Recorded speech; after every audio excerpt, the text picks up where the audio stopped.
Hi, I'm Terry Jones, founder of Travelocity and chairman of Kayak.com. I'm here today to answer some of the questions you submitted after my little video about entrepreneurship last week. So let's jump right in.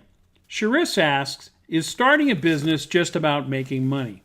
Well, Sharice, I don't think so. If that's all you want to do, you're going to have a hard time creating a business. You have to have a passion for your new idea. And you have to convince your employees and your customers that it is a wonderful new idea. Then you can earn the money to return to your investors. As Steve Jobs said, you have to want to make a dent in the universe.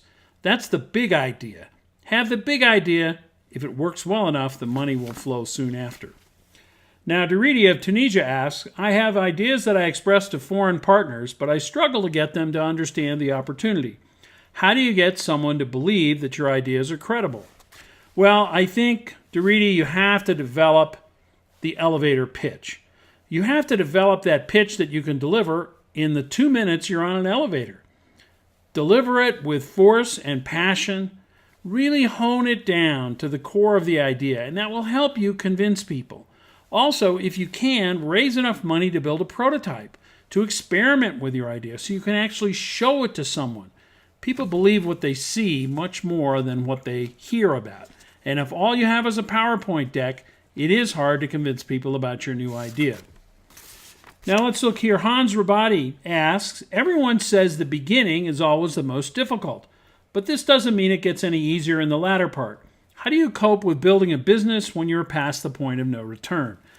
Well, Hans, I don't know what the point of no return is, but I think you mean once your business gets going, how do you keep it going?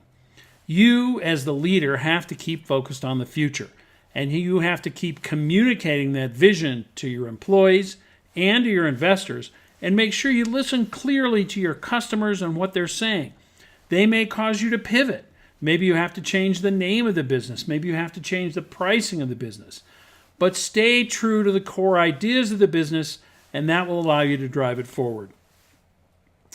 Finally, Riris of Indonesia asks, how did you recognize that you had an opportunity to build your business? What did it take to bring your idea to what it is now? Well, let me give you the story of Kayak.com. Kayak.com started at a dinner between the retired head of Expedia, the retired head of Travelocity, and the retired head of Orbitz, all online travel agencies in the United States.